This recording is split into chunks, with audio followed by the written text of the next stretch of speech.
much of an investment does Pennsylvania make into witness protection?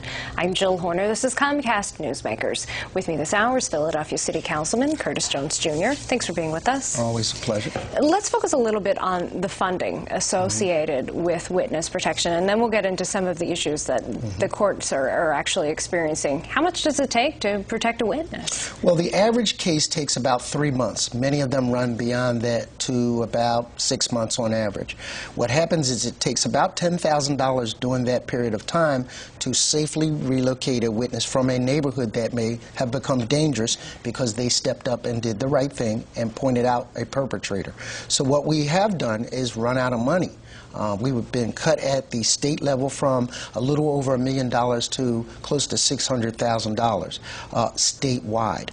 That does nothing to really help this program that is so vital to the justice system. Without witnesses, there is no justice. Philadelphia has one of the lowest, if not the lowest, conviction rate of a city of its size throughout the country.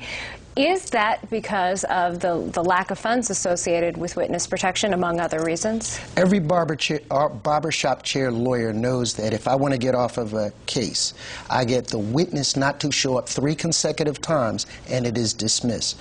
Now, that can happen in 2 ways. You can do it the boys will be boys way, which is somebody shot my nephew. I'm going to walk across the street, offer them some remuneration, some money, and let's let this go away. Or the heavy-handed way that some people do it is that if you come to court, there will be harm brought to your family and friends, and they mean it. So people say to themselves, yeah, I was a victim of a crime, but I don't want to be victimized twice, and they walk away. Without this program, people won't feel comfortable coming forward. Beyond the victimization, is there the fear, though, that if you do come forward, you act as a witness, that you're going to have to leave your home? Your kids may have to leave school. There are a lot of social implications that come along with being a witness as well. It is more than a notion, and we have a commitment to standing behind people that make that sacrifice and come forward to make sure that they are safe. No, we can't remake your world, but we can keep you whole and held harmless. The other end of this is that the laws and penalties are going to be increased. At the state level, you have Brandon Boyle, who's just introduced new legislation not only calling for money, but increased penalties for that witness intimidation. And at the federal level, we have Senator Specter and Congressman Fattah that are pushing for a $30 million fund for cities like Philadelphia so that we can protect witnesses. So the witnesses that you're working to protect, there already is a program in place for federal witnesses. Would these be witnesses for state courts, for local courts? State and municipal courts have to have this type of matching program similar to the federal government's program, and that's what we're pushing for, because there's a whole cadre of things that go without that kind of protection, and that's why our conviction rates are so low.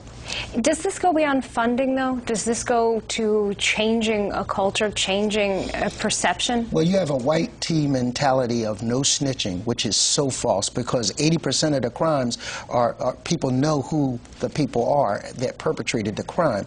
And so you're not telling on someone, you're saying that my mom, my sister needs to be able to go to the store and be safe, and that if you do something to them, there will be justice. And so we have to change that mentality as well. You're right on point. But also, I think one of the things we have to do is let them know we're serious about the crime.